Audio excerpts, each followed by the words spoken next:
We want to go now to Atlanta. The chairman of the Senate Homeland Security Committee, Joe Lieberman, is there.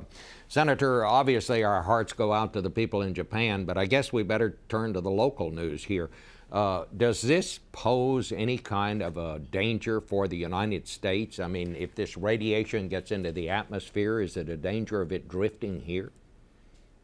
There is some risk, but I'd say right now, from what I know, Bob, that it's remote. But what this horrific natural disaster in Japan has to do for all of us is to go back and look at our preparedness for such a catastrophe here. This was an enormous earthquake.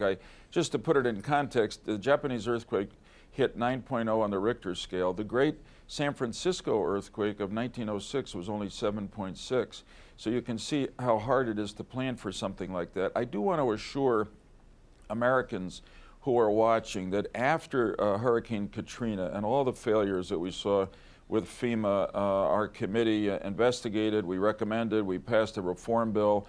FEMA now has 10 regional offices that drill with state and local officials for preparedness for any kind of natural disaster, particularly the ones that are more likely in given areas. We have 104 nuclear power plants in our country. Every year, once a year, FEMA, the Nuclear Regulatory Commission, the power plants go through emergency drilling, evacuation planning to see what they would do if a disaster struck. But the reality is that we're watching something unfold, and we don't know where it's going with regard to the nuclear power plants in Japan right now. And I think it calls on us here in the U.S. naturally not to stop building nuclear power plants, but to put the brakes on right now until we understand the ramifications of what's happened in Japan. Final word of reassurance to the American people. Since 3 Mile Island, we upgraded safety standards for our nuclear power plants, and right now no plant can be built unless it can withstand the known highest earthquake in that geographic area, plus some margin of safety. This is part of what we do. What you're saying here is that we should have a moratorium now on building nuclear plants. We should just kind of stop and kind of reassess. Yeah, I've been a big supporter of nuclear power because it's domestic, it's ours, and it's clean. We've had a good safety record with nuclear power plants here in the United States. But I think we've got to. I don't want to stop the building of nuclear power plants, but I think we've got to kind of quickly put the brakes on until we can absorb what has happened in Japan as a result of the earthquake and the tsunami, and then see what more, if anything, we can demand of the new power plants that are coming online. We've got 104 nuclear power plants in America now. I was informed this morning that about 23 of them are built according to designs that are similar to the nuclear power plants in Japan that are now the focus of our concern.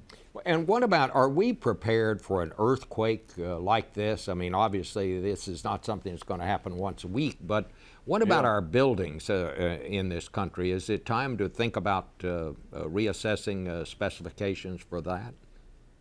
It is. The Japanese, as we've learned in the last few days, because of the terrible earthquake around Kobe, back about 15 years ago, have retrofitted old buildings. New buildings have high standards for withstanding earthquakes.